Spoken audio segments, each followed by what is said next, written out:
The hustle doesn't stop in NBA 2K27. Every game is an opportunity to master your skills. You can't guard me! To put defenders on skates with your bag of crossovers. And show off your limitless range. Chase greatness around the clock in NBA 2K27. Ball over everything.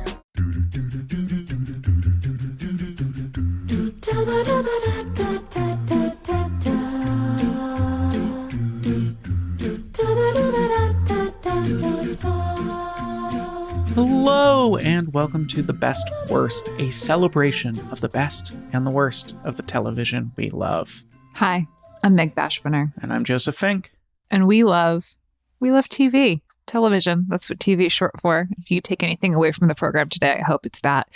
So we created the show to explore what we all love about popular TV shows by watching both the IMDb viewer best rated and worst rated episodes of a quintessential series. Because what is a better way to experience this world than through a TV screen? That's what we think anyway. All right, let's get to today's show.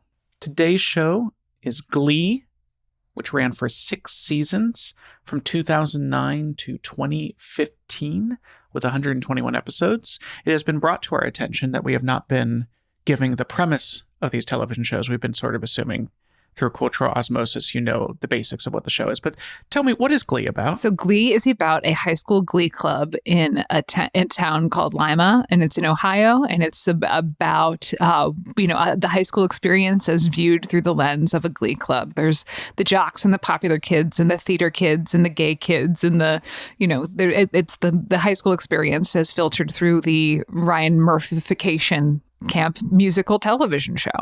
Yeah, I mean, I'd say it's a standard teen drama, but it's a musical in that several times every episode they will sing a cover song. Yes, it's a jukebox musical. It's a jukebox musical TV show. And the main characters are Mr. Schuster. He's the leader of the Glee Club. He's the teacher in charge of the Glee Club. He's the linchpin of the world of their Glee Club. Then there's Rachel Berry, who's played by Leah Michele, and she is the very talented but nerdy theater kid with a capital T. She's a tryhard. She's the tryhardest. There's Kurt, who is a very talented singer. He's gay, and he comes out during the show, or I think he's outed. I'm not sure. And there's Finn, played by Corey Monteith, who is the jock who what's the reason he is forced to join Glee Club? I don't know that he's forced to join Glee Club. I'm not sure what happens there, but he ends up in the Glee Club because he likes singing or is good at singing. And then there's other characters. There's Mercedes, there's Tina, there's Artie. I don't think we have to list all the characters. We don't have to list all the characters. Just the basic premise. There's also Santana. Santana's in a lot of these episodes, so we'll talk about her. She is on the cheering squad, but then ultimately ends up in the Glee Club as well. Well, she is put in the cheering squad by her coach in order to sabotage them. Put in the Glee Club. Glee Club, yes. Her and Brittany, 2 cheerleaders, are put in there as spies to sabotage them, but then ultimately they both just like Glee Club and become Glee Club kids.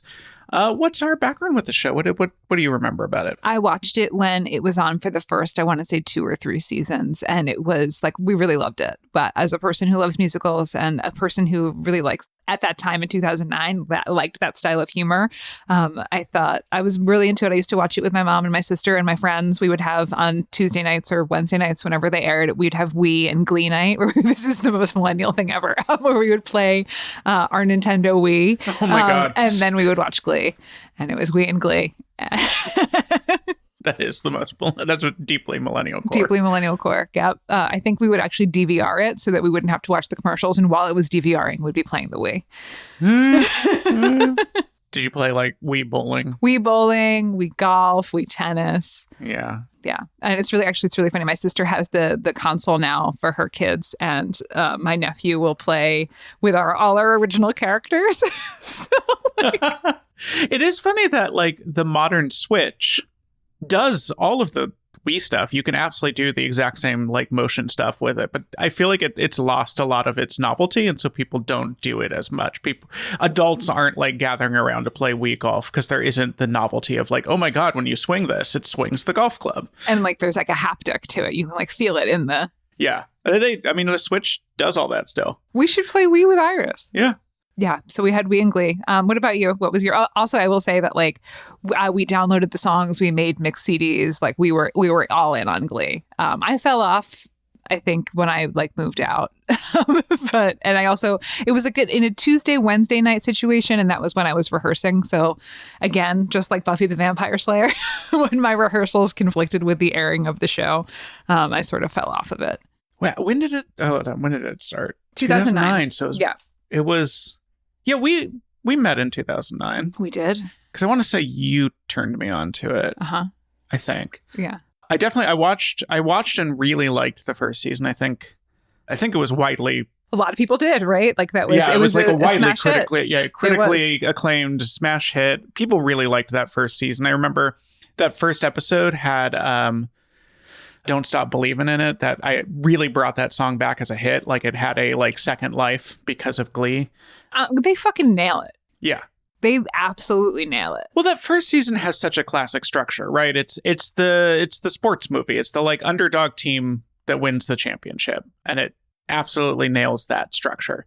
I fell off pretty quick after the first season. I mean, I think it gets bad pretty quick, but I want to say like the Britney Spears episode might have been around when I quit. Yeah. As far as viewership goes, like it did decently well for the first, second, third, and fourth seasons, but then there was a huge fall off with 5 and 6. Well, we watched 2 episodes in 5, and part of the problem is a lot of the cast graduated from high school, and so weren't like it was one of those. The cast changed quite a bit. Also, the writing changed. It went from like it was spearheaded by Ryan Murphy, Brad Falchuk, and Ian Brennan, and like the three of them wrote every episode of the first 3 seasons, I think. And then they for 4, 5, and 6, it was not them. So there was also I listened to a podcast by Jenna Ushkowitz, who plays Tina, and Kevin McHale, who plays Artie. And they talk about how they all like the vibe really changed. The first 2 seasons of the show, like they were on a huge hit. A lot of them were unknowns before, or only really known in the Broadway world before, and it was a huge thing for them. They did a tour. They were they're charting better than Elvis. Like it's this huge thing, and they're all in it together. And then like come season 3 is when the thing that naturally happens when you work on a hit is that people who are on the hit start to have their own things, and so people are starting to book movies. People are starting to work on pilots for different shows, like go back to Broadway in bigger roles. So like everyone's sort of doing their own thing. And it's kind of a rough environment to be in. They also said that when Corey Monteith passed away, that really brought them all back together. So that was seasons 1, 2, 3 were a really magical ensemble. And then around season 3, things started to become like more about people individually, and there was more tensions there. And it wasn't until season 5 where they came together to mourn the loss of Corey Monteith, who played Finn. Yeah. Do you want to give us a brief summary of how the show got made? Okay, so how the show got made. So Ian Brennan was a Glee Club kid in his town in, I want to say it was like Ohio or Indiana, somewhere in the Middle West. Did I write that? I didn't write it down. I think it was maybe even like rural Illinois. Anyway, so was in a Glee Club, and then he became an actor, went to New York City to pursue his dreams, and then thought like, hey, maybe I should write a screenplay about a Glee Club. And so he got the book, like Screenwriting for Dummies. Which they should put that shit on the cover of Screenwriting for Dummies. And he wrote, like the biggest success story it's ever had. He wrote a feature about a Glee Club in 2005, and eventually like the script just kind of passed it around.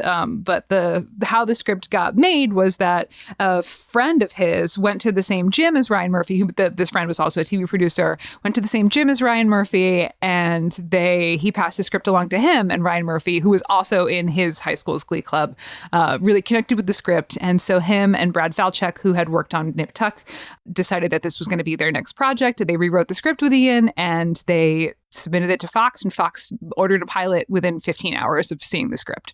And then they made the pilot. It aired at the end of the season, May 19th of 2009, and then was picked up for a limited order in September.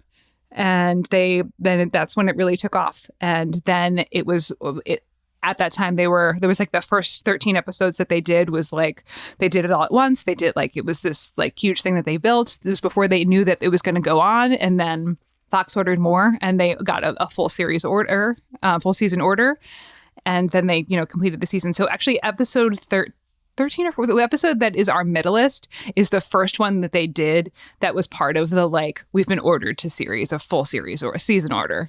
I think it came right after probably the mid-season finale, which was sectionals. Yeah. So they probably wrote through sectionals, kind of wrote an ending for themselves if they needed it. Yeah.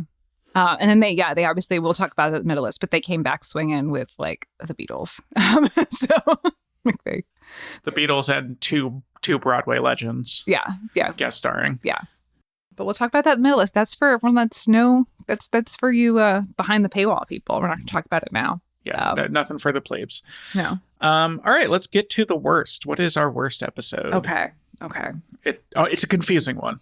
All right. It's season 5, episode 8, Previously Unaired Christmas, which the premise of this was that they slowed down the timeline of the high school kid story, which is smart to do, so that each season was not a year, because you're running out of your people if you are graduating them. They had unfortunately already graduated, like Rachel and Santana. Like they had lost those people already. So they had like a different plot for them, but like where they like were in New York, but didn't work great. You always want your ensemble together doing the thing that they do. So they needed to have 2 Christmases in a year, because the one season is one, like half the year is one season, and then the other half of the year is another season. But they wanted to do 2 Christmases because apparently you can't have a TV show without a Christmas special, and this is what they decided to do. So in this episode, it starts with Jane Lynch coming on as Jane Lynch, but she is dressed as Sue Sylvester and sort of in the Sue Sylvester costume. She's doing this bit where she's putting coal in the stockings of other famous actresses. And so she comes on and she's like, hey, Fox wouldn't let us air this episode, but it's coming out now. And here it is. Yeah, the fake premise is that it's like from a couple years earlier and was so controversial that the Fox executives like canned it, but now they're able to show it, but because they edited out all of the controversial stuff. It also makes sense, given the loss of Corey Monteith and the character of Finn, that doing a holiday special this season would be incredibly difficult. And so they had to kind of put it back in time, because if you're doing a Christmas, like the first Christmas without Finn, obviously Kurt, who's his stepbrother, and Rachel, who's his ex-girlfriend or girlfriend, are going to be like obviously really fucked up about it. Need to go. They're like, there's no way they're not going home for Christmas that year. Like so they putting it back in time was kind of smart to not have to touch the like, hey, Finn's dead. Although I don't think they explained why Finn was not in. They didn't, and that's fine. Like. Obviously, you'd hate to be in the shoes of the creators of that show for a number of reasons, for the personal reasons of losing someone, but also from the just logistical reasons of the star of your show is now dead. The star of your show is now dead, and I feel like a uniquely difficult show to handle that with, because the tone of Glee. It's a musical comedy. It's a campy musical comedy, and it's just so unequipped to handle real emotions. And like real tragedy. So, all right, back to we'll get to that later. Let's get to this Christmas episode, which is kind of incoherent. There's like some things going on at the Glee Club, which is now there's also a Christmas club. Someone has white supremacists have defaced the living nativity, so now the nativity scene. So now they need to do a living nativity. Like, also, don't white supremacists like really like nativity? Anyway, whatever. So they have like auditions for the living nativity, which is happening. There's also like a Christmas tree decorating competition, and the theme is green. So that's happening. And then in New York, Santana is visiting Kurt and Rachel gets them a job as elves at a mall Christmas situation, because like apparently it's going to be good for their career.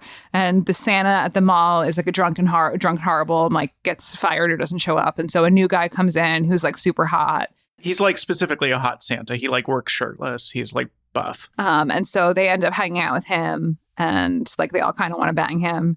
And he's like, cool, that's fine with me. He ends up hooking up with Kurt, but then he assaults Kurt. And he like hog ties, and then it is implied sexually assaults Kurt, although it's played as a joke. So yeah, hilarious. And then they get robbed, and he also robs the mall. Okay. Where he like goes there and steals. I'm not unclear what, because it's like he stole from the world. Like, what's there except for Christmas decoration? He stole the Christmas decorations? Who knows? Anyway. Oh, no. That it was, okay, I remember now. They're collecting money for the Salvation Army, which don't do that. The Salvation Army is a very homophobic organization. Never, ever, ever donate anything to the Salvation Army. Anyway, there was money for it, and he stole it. Which, frankly, better to the hot Santa than to the homophobic Salvation Army. And then eventually the Living Nativity gets cast, but there's like drama about who can be the Virgin Mary. Oh, yeah. So they all want to be the Virgin Mary, but what's her name? Do you remember? I'm not going to be bothered to learn her name.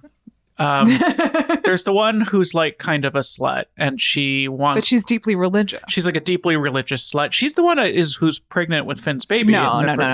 You're Okay. confusing that. That's listen. Diana Agron, who plays Quinn, who is not in the later seasons of the show, I don't believe. Okay, mixing up blonde cheerleaders. Yeah, you can't be a blonde cheerleader who's pregnant for literally all 6 seasons of the show. She's new who comes in. She's like new class who comes in. Well, she's not pregnant here, but no. Yeah. Anyway, No. she's a religious slut, and so she doesn't feel she's pure enough to be the Virgin Mary, and so they trick her into it by basically doing a really outrageous version of it that pisses her off, and so she's finally like, I'm the only one who can do it right. I'm going to be the Virgin Mary, which was what they wanted to do because they wanted her to feel okay enough about herself to portray the Virgin Mary. All right. The songs they do are Rockin' Around the Christmas Tree, which I thought was good and fine. They do The Supreme's Love Child and Mary's Little Boy Child, which again, I thought those ones were good. They do the Chipmunk Christmas song, which it was a lip sync. It wasn't even they were covering it. They might have done the Chipmunks like voice things on themselves. It's easy enough to do that effect. It sounded like 1-to-1 for me. It didn't sound Okay. like a cover, but I listened to it 3 nights ago and wasn't paying that much attention. But to me, it sounded like it was they were just playing the Chipmunk song and they were VOing it. They do the Boney M disco song, which was very religious. Here Comes Santa Claus and Away in a Manger. Here's another problem with Christmas episodes is, especially for a musical, is that most Christmas music is bad. That's my personal opinion. There's a few good Christmas songs, mostly written by Jews, but a lot of Christmas music is pretty terrible. And so, especially when you're in season 5, you've probably hit, at that point, all of the good Christmas songs, so you're really trying to find new Christmas songs. You're really scraping the bottom of that well. Ultimately, a lot of those people turned out to be the first season. They just weren't people I remembered, but I did have a real who are all these people moment when they came in, because, obviously Finn's not there, Rachel's not there, Santana's not there, Brittany had already left. I recognized Will Schuester, and that was kind of, I was, and is Artie the one who's in the wheelchair? Yes. Yeah, I Played recognized by Kevin McHale. But other than that, I was really struggling to know who any of these people were, which is not a great feeling. You want your cast to be your friends. There was. I mean, we weren't watching it, but they were the new kids that were introduced. Some of them, so yeah, it was just weird having Rachel and Santana and Kurt, be adults. It's the issue with high school shows. If you don't pace it correctly, that transition is really hard. Personally, I think Buffy sort of pulled it off, but even then, there was a real rough period in season 4 where they were struggling with that transition. This episode I found pretty aggressively horny for a show that features children. Or I know they're all adults actors, but which great, love that. Please don't use child stars. Please just find short adults. But it felt a little gross. The Becky Jackson stuff where she's talking about hardcore hooking up with someone. And I'm you're 16. Yeah. Yeah, I mean, it was, and there was the whole weird orgy with Hot Santa, which again, these characters those are adults, and I'm fine. More fine with that than I am with the Yeah, but the overall show is a teen show, so it's what is the tone here? Yeah, and the tone is horny. It just felt pretty horny for a Fox at 8 p.m. featuring teens, but hey, you do you. I wanted to talk briefly about Ryan Murphy and the casting of people with Down syndrome, because he's really good about that. He likes to cast people with Down syndrome. He gives them meaty roles, a lot of lines. There is a actress with Down syndrome who's appeared a few times in American Horror Story who I think absolutely nails it in there. And so it was nice to see that here. But I have to say, as this episode went on, I was maybe maybe I shouldn't be handing it to Ryan Murphy on this, because I do feel like he really played the character with Down syndrome as a absolute joke in this episode. It ultimately felt like the episode she was the punchline in a way that I found very uncomfortable. Yeah. I mean, there's the way that Ryan Murphy handles showing different types of people on screen. A lot of it is really great and a lot of it is big step forward. Sometimes it is not handled well. Like you look at the character of Artie, who is an able-bodied person, who's actor, Kevin McHale, who's playing a person in a wheelchair, and the sort of plot of Artie, that character, is that like, life sucks, I'm in a wheelchair. Life's so hard for me, I'm in a wheelchair. There's like not a lot of nuance to who he is. That sort of is his like log line, as opposed to like anything about him as a person. It gets more as it goes on, but the first season, it really is like kind of tough. So Side note, we took Iris to her first ever Broadway show. We went to the East Coast, and she's obsessed with the Wicked movie, so we took her to see Wicked. She loved it. But so Nessa, the character Nessa Rose, is in a wheelchair. In the musical, the magic shoes allow her to walk. In the movie, they kind of fix that too. It just makes the wheelchair fly. And they also cut this song, but it was a little weird. For the first time, I think, ever on Broadway, they have an actual disabled person playing Nessa Rose, an actual wheelchair user and like disability activist. But they kept it in. Nessa Rose has this song that's just basically like, I'm not fully human because I'm in a wheelchair and there's nothing worse that could happen to a person but being in a wheelchair. It's like this horrific song that have just left it untouched in Wicked. I found that really startling that we're still in 2026 doing that song in Wicked. Anyway, yes. But yeah, back to that. Yeah, like it's, to me, for that, it's a mixed bag, because I really do love that he is highlighting the acting talent of people who traditionally are not cast in shit. And again, in American Horror Story, he gives the actors with Down syndrome just like a really meaty role, a lot to do. I think he did a really good job there of just treating her like an actress and not building it around her identity. And here, it's also possible, like, again, this is, later in the show, it's Brian might be less hands-on at this point, and characters that he developed and could write for in a more complete way were passed off to other writers who don't have that same touch. Yeah, possibility, who knows. But we can speak to, there's not really like so much controversy of Glee. There's like a number of things, because let's talk. There's a lot of downer stuff. There's a lot of downer stuff. Controversy goes out. It's like, again, this is a show that's on Fox on prime time, and it's dealing with issues of homosexuality. It's dealing with issues of teen pregnancy. It's dealing with issues of, suicide and school shootings. So it's like, it's got some heavy shit in there that sometimes the broad viewing population takes umbrage with, especially like Christian moms, like that sort of subset of people. So there's controversy in that aspect of it. There's a number of like, it's camp, it's a musical comedy, but like there's a number of times where there's like some cringy shit, especially going back in time, like into looking at episodes from 2009 and being like, because it is like of that time. So like, gay jokes and fat jokes and slut jokes, like there's those things are in there for sure.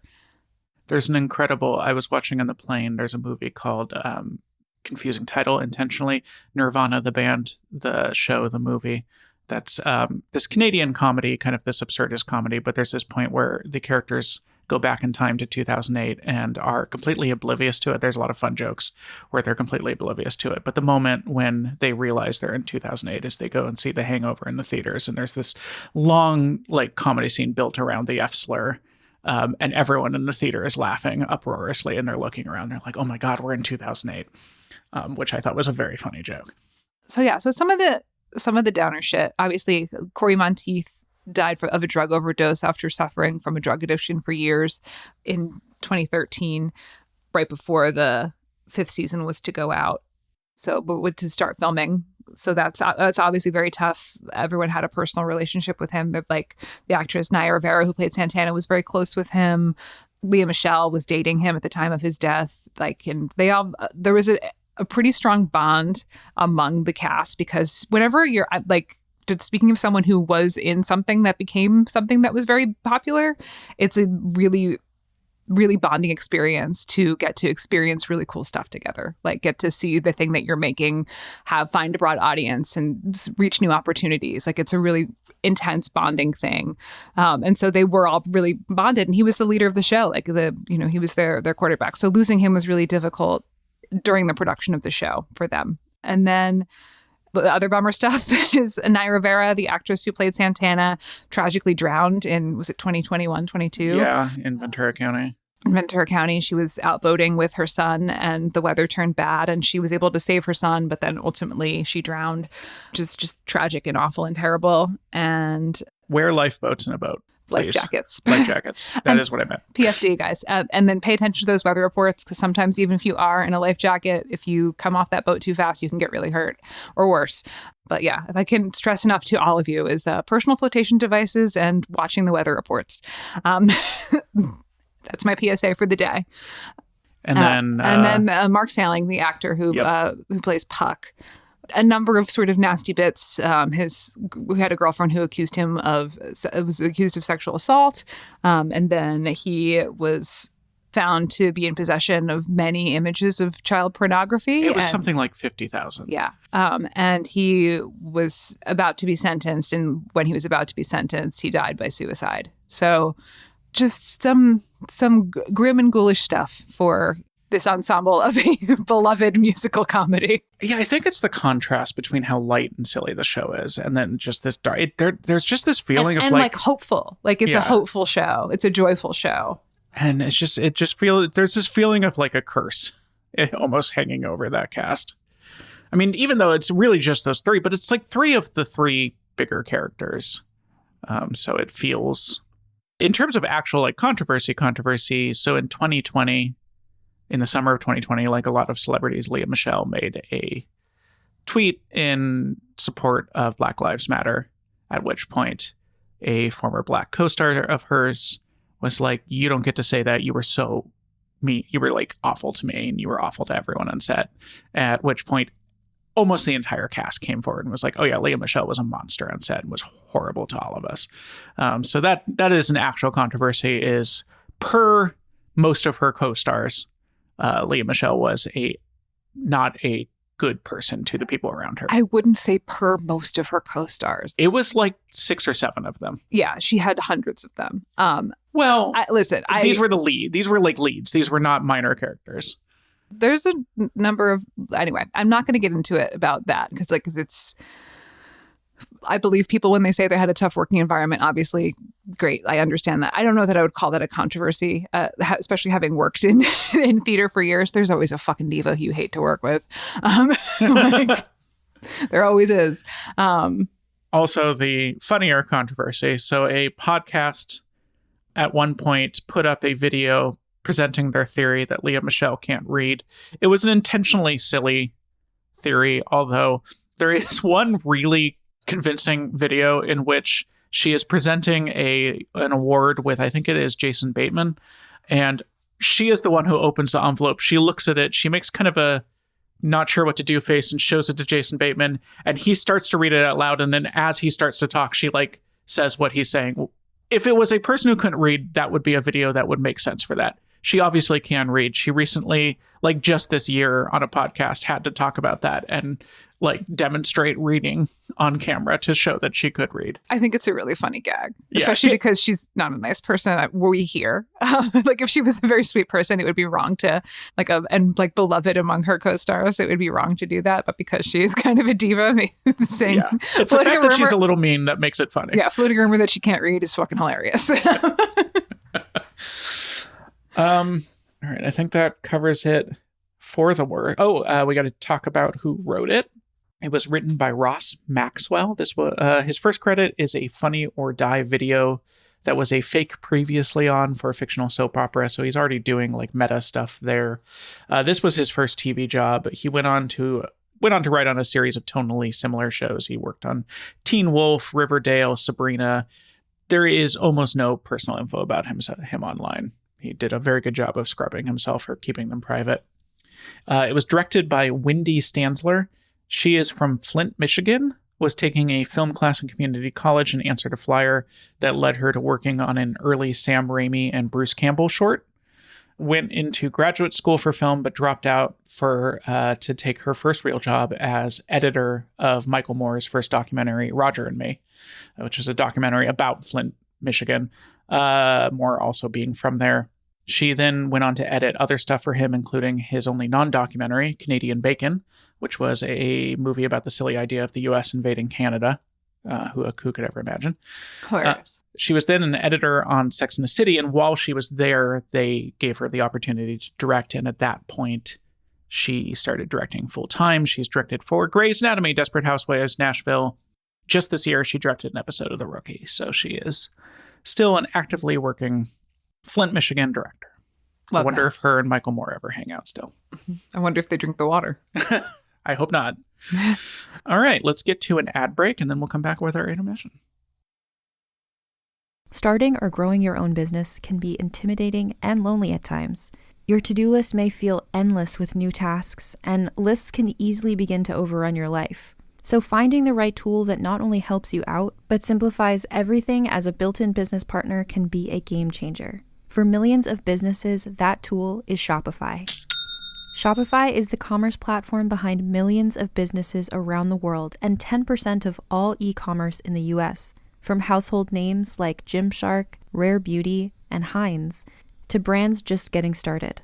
Shopify has hundreds of ready-to-use templates that can help you build a beautiful online store that matches your brand's style. And you can tackle all the important tasks in one place, from inventory to payments to analytics and more. No need to save multiple websites or try to figure out what platform is hosting the tool that you need. And if people haven't heard about your brand, you can get the word out like you have a marketing team behind you, with easy-to-run email and social media campaigns to reach customers wherever they're scrolling or strolling. Start your business today with the industry's best business partner, Shopify, and start hearing. Sign up for your $1 per month trial today at shopify.com/realm. Go to shopify.com/realm. That's shopify.com/realm. Meet Timothy. Because this is radio, you can't see Timothy. You can't see that Timothy has eczema. And you can't see that he's sliding down a slip and slide with his big brother. You see, Timothy's on Dupixent, dupilumab. It helps control his moderate to severe eczema when prescription topical therapies aren't enough. And because this is radio, you can't see Timothy's clearer skin or how he's itching less. But kids as young as 6 months can see for themselves how Dupixent helps heal their skin from within and get ahead of their eczema. And it's not a cream, steroid, or immunosuppressant. Severe allergic reactions, including skin reactions, can occur. Get help right away for face, mouth, tongue, or throat swelling, wheezing, or trouble breathing. Tell your doctor right away of new or worsening eye problems like eye pain or vision changes, skin symptoms, joint aches and pain, or a parasitic infection. Don't change or stop other treatments without talking to your doctor. Dupixent helps your child feel the heal. Ask your child's eczema specialist. Visit Dupixent.com or call 1-844-DUPIXENT. And we're back. Let's get to that intermission. How is that theme song? Question mark. This is upsetting to me because this feels like a show that should have a fucking theme song. So, I don't have a firsthand account of this, but I did see discussion among fans that Ryan Murphy has said it was because the show was so music heavy that they didn't want to front load it with another song, which I can kind of see. But it's camp. Put the hat on the hat. Yeah. They do have the closing credits theme is the same in every single episode except 3, one of which was the quarterback. The quarterback that we watched. But if you watch it on streaming, it comes in. So yeah, so there is kind of a theme. They just play it at the end. It's written by the composer James Levine and is just a kind of a cappella little. Which fine, good, great. I respect Ryan Murphy's choice to do what he wants with his show. But yeah, no theme, so gets a 0. I assume a 0 for you as well. It's a DQ for me. It's a DQ. Which is Dairy Queen, which is when there's a DQ, we have some Dairy Queen to celebrate, but there's not a theme song. Let's get to that best episode. The Quarterback. Season 5, episode 3. All right, so it's in season 5 here, which we just were in for the worst. Yeah, this is maybe 4 episodes before the worst. And seasons 5 and 6 and 4, they're bad. However, this is a sort of in memoriam episode for Corey Monteith and then the character of Finn. So the episode opens up with Seasons of Love performed by the Glee Club. The original cast, the right? New Directions. Yeah. Performed by that. And we get a picture of Finn, and then we cut to Kurt in New York talking about, like Finn has died and we're going back home for, it's been 3 weeks since the funeral, but we're going back home for a Glee Club week of memorial and celebration of his life. And he says right away, like, I'm not going to talk about how he died. And it's heavily implied there that they're talking about the real actor who did die of an overdose and did. So it's like kind of implied that probably Finn died of a similar reason. And they're just they're saying directly to the fans, like, let's not dwell on that. That was tragic and also not our business. Yeah. And then he's like, I won't even, he mentions Rachel. He doesn't mention her by name, but he's like, can't even, talk to her about it. And he just says, Rachel, I'm leaving. And Lea Michele is not in this episode until the end. But he goes back to the high school where Mr. Schuester has made it so that all previous members of the Glee Club and the current Glee Club are going to just sing songs together all week to celebrate his life, which is not how anything works in real life. But yeah, we just have like adults just hanging around a high school all day going, no one is attending classes. Everyone's just like milling around. One of them assaults the principal and then goes to the nurse's office. Like, this is just like, anyway. So yeah, there's like they have a memorial for Finn that's a tree, but then someone rips the tree out of the ground, and then which is immediately revealed to be Puck. Then there's like a missing Letterman jacket. There is so much Puck in this episode, which is really, given what this is it's very Mark Salling Puck heavy. It's also very Naya Rivera Santana heavy, which is it's tough. Tough. Santana specifically sings a song that the premise is like, If I Die Young. Yeah, and it's rough. It's a rough watch for that reason. It's a rough watch. This episode, when they talked about the creation of it, like, it's an impossible situation. You lose a beloved ensemble member who's the star of your show. Like, what do? You have to kind of figure out a way to write them off the show in a way that is like meaningful and it does service to the love that they had for the character and the love that they had for the person. So like, this is it. I do not envy this position at all. And I think what they made of it is like, it's hard to critique that, because it is like a personal expression of grief coming from the creators and ensemble of this show. It's tough to watch. They did a lot of just first takes because they didn't want to have to be like, hey, can you go? Oh, sorry, there's a hair in the gate. Can we come back and fix that? Like, these people are sobbing for real. I mean, especially like Lea Michele, she was dating him at the time. And Naya Rivera, who's his very close friend. Yeah. I mean, these people are breaking down on camera. And you were kind of joking throughout, just being like, hey, I'm sorry, the lighting was bad. Can we just roll that back like just a couple lines? And you do see that in some of the scenes, especially the Dot Marie Jones, Mark Salling scene where they're having an argument. The two of them are screaming at each other and it goes to an 11 right away. Whereas like from a directorial standpoint, you would probably be like, hey, can we build this? Like, hey, can we?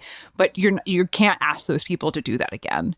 Like, you can't be like, hey, cut, you went to an 11. Can we try starting at a 4 and then getting to a 6 and then maybe go back? Like, there's no way to give notes on a scene like that when people are having like actual real emotions. Kevin McHale, the actor who plays Artie, commented that like it was really tough because like the actors on screen are being asked to portray emotions that maybe they're not feeling regarding this. Like specifically the Matthew Morrison character, Mr. Schuester, is like having to hold it together and not crying and like being strong for everyone and not showing his grief, deeply in denial about it. Whereas like in real life, Matt Morrison like was processing this person's death, and I don't think he was in denial about it. Like, it was, you're asking people to.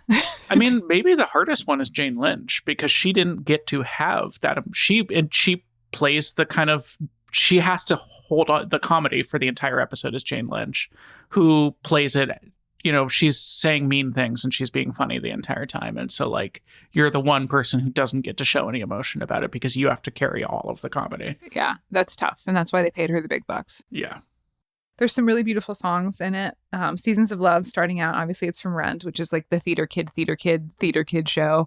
It's nice that they were able to play that card then. Do you want to give Bob the Drag Queen's joke? This was on a podcast that I was listening to where Bob the Drag Queen was a guest and they were playing a game with the audience, and they had was tasked with finding out whether an audience member was gay without asking them that. They could only ask other questions. So Bob the Drag Queen says to the audience member, how many minutes are in a year? Brilliant. Just like so good. Anyway.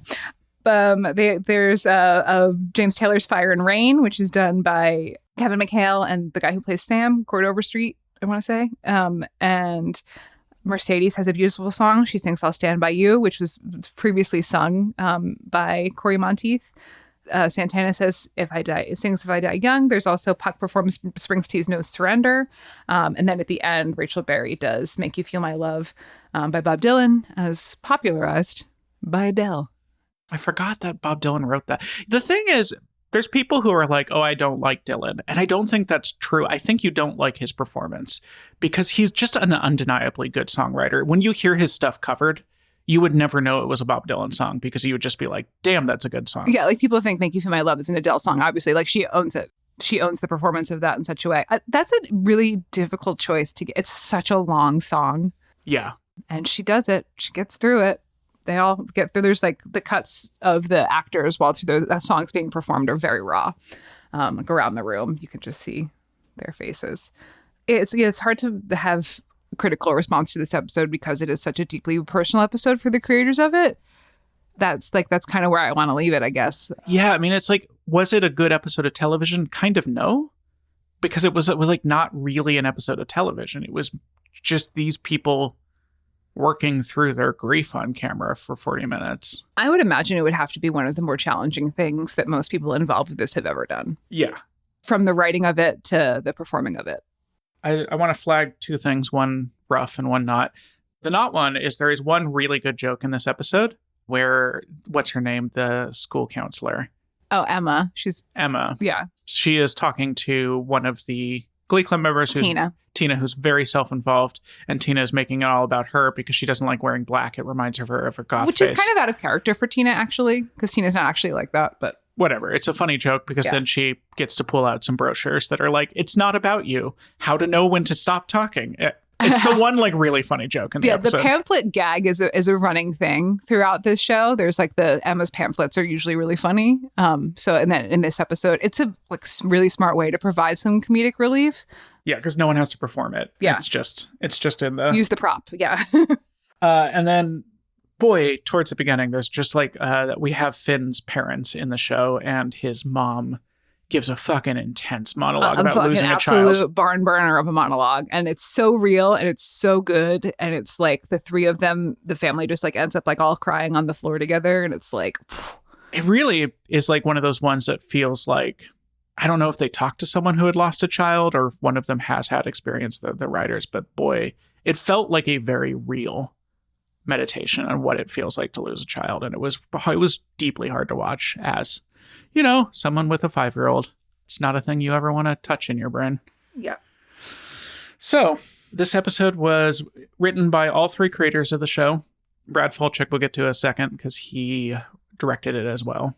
So it was written by Ryan Murphy. Ryan Murphy, obviously, we've talked about a lot, but I don't think we've ever gotten into his bio. He grew up gay and Catholic in Indiana. He was, in fact, in Glee Club in college.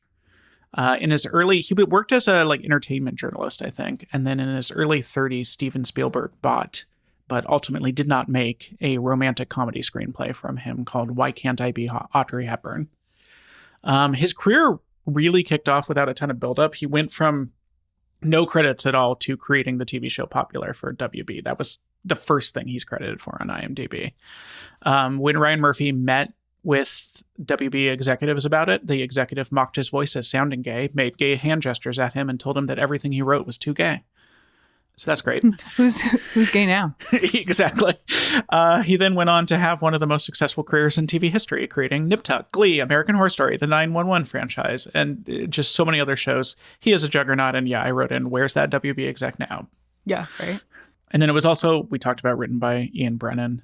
I don't think I have a ton to add to that other than that he has continued to work with Ryan Murphy. He co-created Scream Queens and Monster with him, as well as a number of one-offs he did. I think The Watcher was one of his. I think the sort of trinity of writers for the first 3 seasons, Ian, Ryan, and Brad, that they really had a nice chemistry there. And I think you can really see that in the show. I think that they each handled different aspects of it and came together to make something really interesting and cohesive with a lot of heart. So, speaking of the Trinity, the last one, it was directed by Brad Falchuk. we already talked to him with American Horror Story, so I just copied over my bio from that. He's the less famous half of the Ryan Murphy pair. He's the straight one. He's Mr. Gwyneth Paltrow, though. Exactly. He and they met on Glee. Yeah, he was married to a fellow TV producer from 1994 to 2013 when he left her for Gwyneth Paltrow, as you do. So that's the team behind the best. Having gone through the worst and the best, neither of which felt super representative of the show. I don't know. How do you feel about Glee? I mean, again, this happens a lot. The Middle List feels like a better representation, and we'll talk about that, the Middle List. But I had not watched anything from season 5 when I was a watcher of Glee. So it was kind of alien to me. And it was, without watching the Middle List, I was like, was this show really that bad? And I guess it was towards the end. Like at certain points I turned to you and I was like, this is not a good show. But I think it's hard to judge based on these 2 episodes. Like it really is a weird dice roll that we got. But yeah, how about you? What do you think? I mean, I did not enjoy either of these episodes, and we'll get to the Middle List, because that was from the first season, which we were really like, finally we'll be in the first season, the good one. And we'll see how we felt about that then. I think, it's the same thing as American Horror Story, right? Like Ryan Murphy does camp. And camp, I think that's part of what makes him successful, is no one else really does camp with prestige TV. Prestige TV is all about trying to be as like high art as possible, and Ryan Murphy's not interested in that. He brings an ethos of camp to what he's doing, and in American Horror Story it's a very knowing camp. Here we were talking about this, it feels like unintentional camp, which it isn't because it's Ryan Murphy, but it feels like it is. And then it has the same problems as American Horror Story, which is, we talked about that in that episode. The demands of camp is to make the most outrageous choice in any situation. Just in any situation, you have to make the most outrageous choice. And that is so not conducive to long-term TV storytelling. And that is the core of the Ryan Murphy problem. That's why he's well known for his shows falling apart after a while, I think, is because those 2 things struggle to work together. And then again with that, right? Like, how does that look? What he's at that point, he's still building. He did Nip Tuck on, I believe that was on FX, so it was not network. And then we're Fox prime time. Like, how does that fit into the world of camp? How does that reach a broad audience? It's like an interesting. Also, we didn't talk about this. This is a jukebox musical TV show. Incredibly rare thing. Yes, there's a long history of musicals on TV, variety shows, and musical hours, and using music in TV. Like you see it in I Love Lucy, but you're not seeing produced music. Like this is a kind of a one of its kind thing. You look in the future, they make Smash. Smash doesn't really go all that great. There's Schmigadoon, which has been incredibly successful, and then there's Crazy Ex-Girlfriend, which was original music. But you see it more in kids shows because exactly, Iris watches. Yes. Sophia the First, which is full on a musical. Yeah. But it's an animated But like kid show. The Wiggles and there's a ton of musicals for kids, but this is really like a place for adults, and for it to be jukebox, which is really interesting. And we'll talk more about it in the Middle List episode, because we can talk about the tour and the charting and how all that stuff worked with it actually being them being a recording group. We can talk about that there. But yeah, I think that's. Yeah, we can talk a little bit. I want to talk a little bit about the awards and acclaim for this before we get to the end. In 2010, the show won a Golden Globe for Best Television Series, Musical or Comedy. I like how they have musical or comedy, and it's never a musical, but this time it is. And Morrison, Leah Michelle, and Jane Lynch received acting nominations. It was nominated for WGA Awards, It won a Peabody Award in 2009. They won Outstanding Performance by an Ensemble at the Screen Actors Guild. Glee received 19 Emmy Award nominations in 2010. It won for 4, including Outstanding Supporting Actress in a Comedy Series, Outstanding Guest Performance. Won a lot. Gwyneth Paltrow, I think, actually won an Emmy for this as well. Gwyneth Paltrow What did she play? She was Outstanding Guest Actress in a Comedy for her portrayal of Holly Holiday. Do you remember that character at all? I can look it up. She was in 3 episodes of the show's 2nd season and 2 episodes of the 5th. This is her first television role. Interesting. She was a substitute teacher. That was her. She's gone on to do other stuff for Ryan and Brad, right? I'm trying to remember. I think she has been in other ones of their shows at some point. Yes, she's done American Horror Stories. The whole cast was invited to sing at the White House by Michelle Obama for the annual Easter egg roll in 2010. Yeah. So I guess that's what you missed on Glee. And that is what you missed on Glee. So thank you so much for listening to our show. Join us in 2 weeks. We will be covering our next one, which is on request of Meg's mother. We will be covering The Odd Couple, a show that I only vaguely know. It's a farce, right? Like it's very misunderstanding-based farce. They're an odd couple. They're an odd couple. Please check out our Patreon-only show, The Middleist, partly because you'll get to hear us discuss the exact Middleist rated episode to see what the show looks like when everything is exactly average, which is Season 1, Episode 14, Hell-O, which we get to dive into right in the middle of Season 1, right when it was like at its height. And there's a lot of interesting stuff to talk about too. But also, it supports the show, and we really appreciate it. If you're enjoying the show, please consider being a Patreon. Also, if you're enjoying the show, I don't think we've ever asked this before, but it occurred to me we should. Please, wherever you listen to podcasts, write us a review. The algorithm likes reviews. The Al Gore rhythm. The Al Gore rhythm. I think that's what we have. So thank you so much, and that's what you missed on Glee.